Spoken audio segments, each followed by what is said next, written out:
Oi, gente! No ar, mais um programa Saúde Ativa, aqui na tela da sua TV Câmara Aracaju, o seu canal legislativo municipal. Olha só, no programa de hoje vamos falar sobre harmonização facial. Quem tira todas as dúvidas é o Dr. Daniel Machado. A odontopediatra Laís Cardoso conversou com a nossa equipe sobre os mitos e verdades da odontopediatria. Em nosso estúdio, recebemos a fonoaudióloga Marília Vasconcelos, para saber mais sobre a audição e danos causados pelo uso excessivo de fones de ouvido. Tá muito bacana!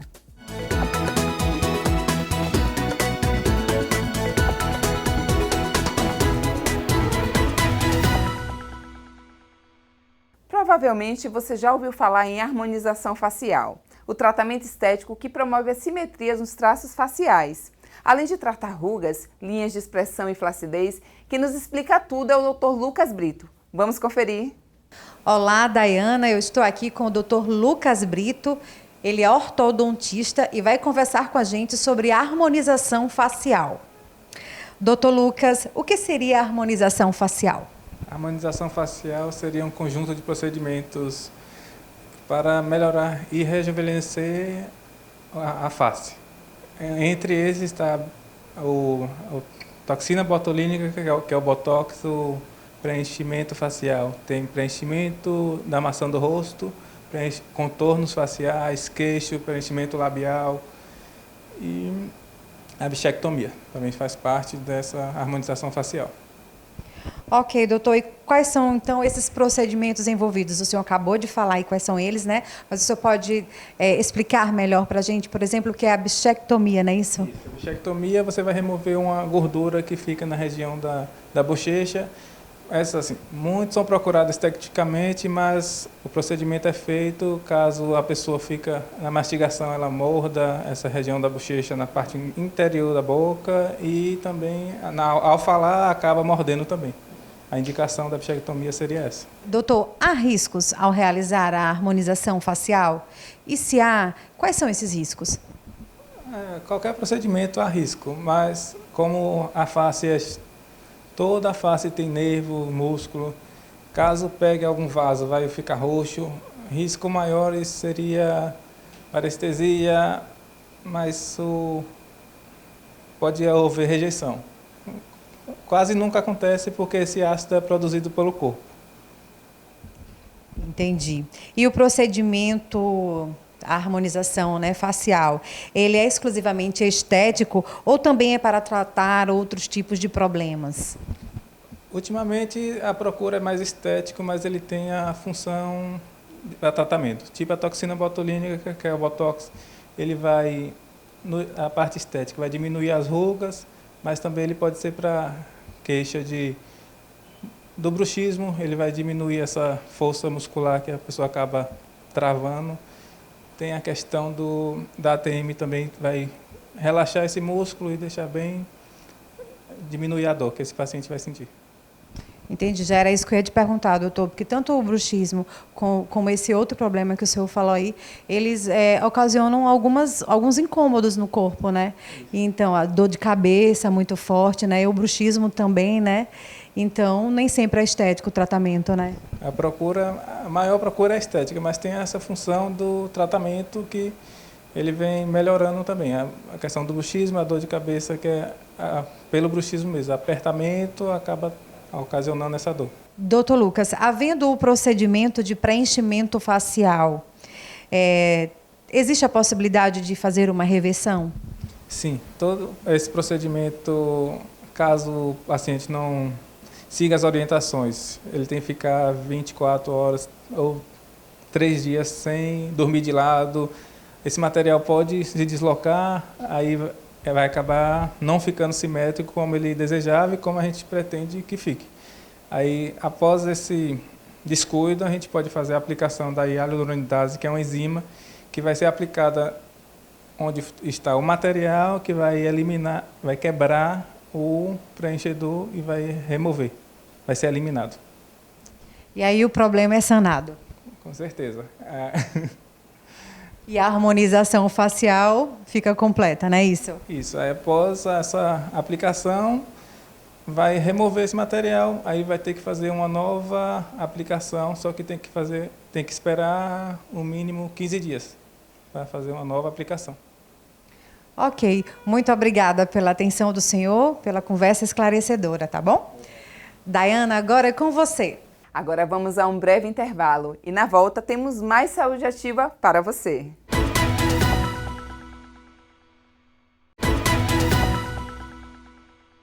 Estamos de volta com Saúde Ativa e eu quero te lembrar que você pode acompanhar todo o trabalho desenvolvido pelo vereador que você elegeu através do portal da Câmara. É o www.aracaju.se.leg.br. Ah, e você sabia que é possível baixar o aplicativo TV Câmara Aracaju para iOS e Android e acompanhar toda a nossa programação de onde quer que você esteja? É muito fácil. Quem tem filho sabe quantas dúvidas surgem em torno da criação, da busca dos especialistas ou ainda o que é mito ou verdade sobre a odontopediatria. A doutora Laís Cardoso recebeu nossa equipe para esclarecer todas as dúvidas. Olá, Dayana, nós estamos aqui com a doutora Laís Cardoso, ela é especialista e mestre em odontopediatria. E nós vamos conversar hoje sobre os mitos e verdades no atendimento odontológico infantil. Vamos conversar logo sobre a questão do antibiótico. Ele causa cárie? Então, é um grande mito. Antibiótico não causa cárie. O que causa cárie é a falta de escovação após o uso do antibiótico.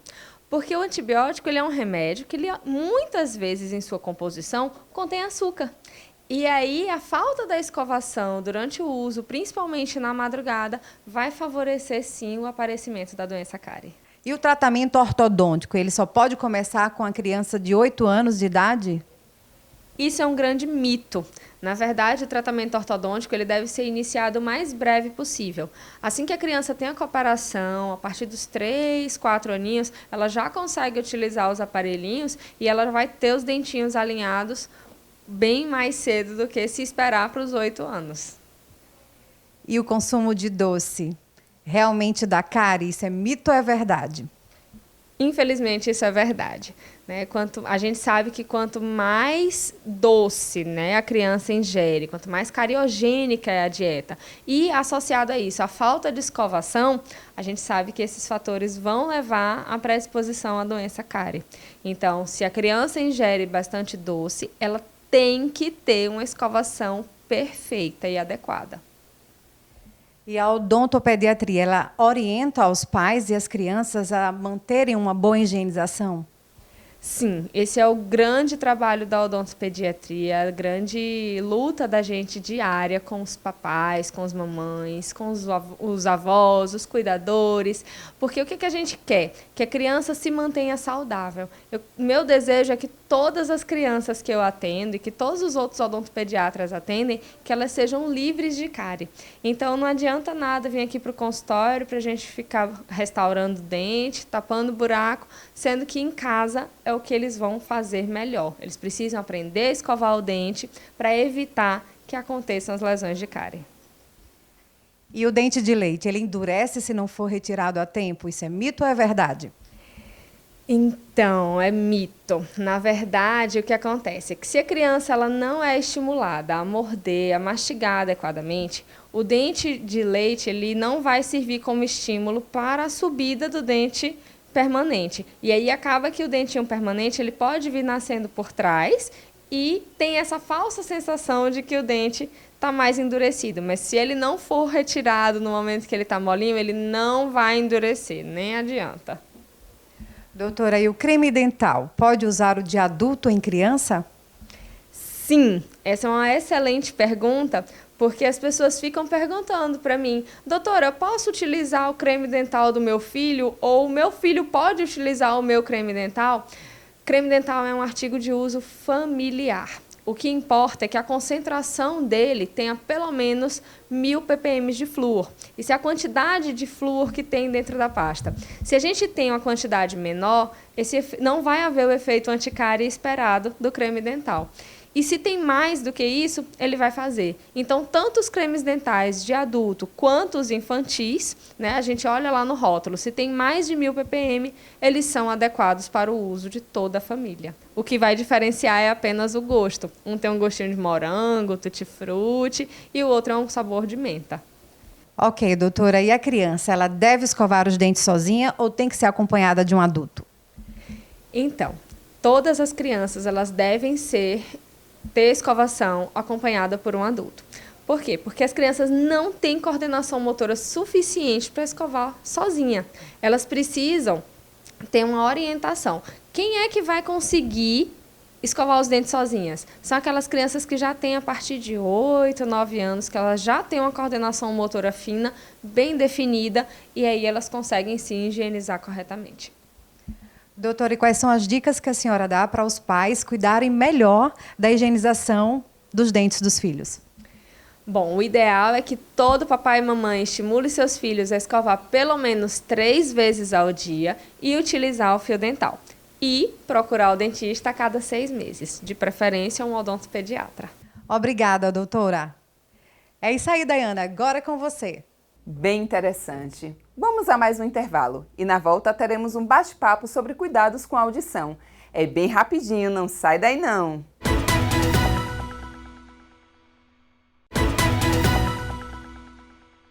Voltamos com o nosso Saúde Ativa e olha só, manda sugestões e críticas para nós. Envia tudo para o nosso e-mail tvcamara@aracaju.se.leg.br. Cada vez mais convivemos com mais ruídos e uso de tecnologias. Em nosso estúdio recebemos a fonoaudióloga Marília Vasconcelos para saber mais sobre audição e danos causados pelo uso excessivo de fones de ouvido. Estamos aqui nos estúdios com a fonoaudióloga, a doutora Marília Vasconcelos, e ela vai falar um pouco para a gente sobre a audição. Doutora, quais são as causas do uso excessivo do fone de ouvido? O fone de ouvido, ele é um instrumento que a gente utiliza que fica dentro do nosso conduto auditivo. Então, ele transmite o som ali direto, fica muito perto, além de que a gente acaba não respeitando os limites. Então, é comum as pessoas ouvirem. Eu falo a gente porque se eu coloco um fone de ouvido também, eu vou perder a sensação do meio externo, né? Apesar de que esses fones de ouvido que são convencionais, eles, por absorverem o barulho externo, eles podem provocar ainda mais a audição da gente, né? Prejudicar. Então, e também a exposição excessiva ao ruído. A grande questão dos fones de ouvido é a exposição ao ruído. Então, pode ser qualquer tipo de ruído, não só a música que a gente coloca para ouvir no celular, mas no trabalho da gente, quando tem aquelas máquinas que ficam fazendo um barulho excessivo, né, todo dia, porque a frequência, ela prejudica tanto no tempo, todos os dias, né, eu tenho aquela exposição, quanto no volume. E aí vai ser, no caso, eu vou para um show e fico próximo de caixas de som, né? Então, aquele som é muito intenso e aquilo também pode provocar, por exemplo, uma perda auditiva. Então, a senhora está dizendo que mesmo sendo um volume mais baixinho ou independente, se for um volume muito mais alto, que os jovens atualmente ouvem muito mais, né? O som com volume mais alto, há problemas do mesmo jeito, não importa o volume. Isso, aí tem que ter atenção à frequência, né? Uhum. Evitar estar ouvindo assim e estar expondo a audição a ruídos. E também há um outro fator, que é o zumbido. O que é que pode causar aquele zumbidozinho que a gente está sempre ouvindo de vez em quando? Então, o zumbido, ele é uma defesa do nosso organismo, justamente por essa exposição ao ruído. Quando a gente vai, eu dei o exemplo da festa, que fica próximo a um som muito alto, é natural a gente sentir no outro dia um apito assim. E isso é porque o nosso organismo está se defendendo daquela exposição. Mas existem casos também que o zumbido, esse zumbido que eu falei, ele é passageiro, né? Mas existem zumbidos que são permanentes. E aí tem causas hereditárias, pode ser também indício de perda auditiva, até questões metabólicas de pressão arterial, colesterol. Então, o zumbido ele tem diversas causas. A senhora falou sobre a perda auditiva. Quais são as maiores causas atualmente da perda auditiva nas pessoas? Uma das maiores causas é a exposição excessiva ao ruído. Aí vai também hereditariedade, a idade, né? Porque é comum a gente perder os nossos sentidos ao longo do tempo. Então, ao decorrer, né, que a gente vai ficando mais velho, a gente também perde a nossa audição. Então, as maiores causas estão aí, nos fatores hereditários, no envelhecimento e a exposição ao ruído. Que aí essa já é provocada, né? Que a gente provoca para nós mesmos. E a maior parte dessas perdas, elas têm volta ou são perdas realmente e as pessoas não passam, não ouvem nunca mais? A perda auditiva, ela é irreversível. Então, a partir do momento do diagnóstico da perda auditiva, eu não vou ter, assim, nunca vi, inclusive, acontecer de voltar a uma audição normal. Existem algumas perdas que melhoram um pouco, mudam de severa para moderada, dependendo ali da crise, do momento, do que foi que aconteceu. Mas a perda auditiva ela é irreversível. Uma dúvida que todo mundo tem, doutora. É correto limpar o ouvido diariamente? Sim, é correto sim. Agora a gente tem que ter o cuidado de não colocar, se a gente for usar o cotonete ele foi feito para limpar apenas a área externa. Se eu quero limpar dentro, eu sou uma pessoa que sou mais agoniadinha e quero limpar minha orelha dentro, meu ouvido, aí eu pego na hora do banho a pontinha da toalha, molho um pouco e posso colocar, não encharcada, só úmida, e posso colocar até lá dentro. Mas o nosso ouvido, ele tem um sistema muito inteligente. Então, ele próprio expele a cera que é desnecessária. Porque a gente precisa de cera para proteger de agentes externos, né, do nosso ouvido. Imagine as coisas, a poluição, por exemplo, se a gente não tivesse uma proteção, né, dos nossos ouvidos. Doutora, quais são as dicas que a senhora dá para quem está nos assistindo, nos cuidados que devemos ter diariamente com a nossa audição? Essa é uma pergunta legal, porque é isso. A questão da exposição ao ruído, porque a gente tem que estar atento quando o som está muito alto. Eu vejo no dia a dia que as pessoas sempre estão expostas ao som alto e não se importam, elas falam alto também, então a própria competição sonora, o volume da televisão. Se eu tenho alguém em casa que ouve a televisão muito alta, aí eu tenho que ter um pouquinho de, tanto de se proteger, quanto de ter atenção do outro, porque ele está precisando ouvir tão alto, né? Será que essa pessoa também está com alguma perda auditiva? Então, é interessante prevenir, né? Por mais que a gente possa imaginar que ao longo da nossa vida, com o envelhecimento, a gente possa ter alguma perda, mas a gente prevenir para ter uma saúde auditiva melhor por mais tempo, né? Porque a perda auditiva, ela atrapalha muito a comunicação. São pessoas que não conseguem entender o que estão ouvindo. Escutam, mas não entendem. E aí, inclusive, o processo de adaptação para o uso de um aparelho auditivo, que seria o possível tratamento, que é um tratamento também muito bom, que permite que essas pessoas voltem a se comunicar, mas são intercorrências que vão acontecer, né? Vou precisar passar por um processo de adaptação, vou precisar comprar um aparelho, tudo isso. Então, é importante ter cuidado, principalmente a exposição ao ruído mesmo. Muito obrigada, doutora. Obrigada também. Gente, o Saúde Ativa chega ao fim, mas não esqueça que temos um encontro marcado toda semana aqui na sua TV Câmara. Fiquem com Deus e até semana que vem. Tchau, tchau!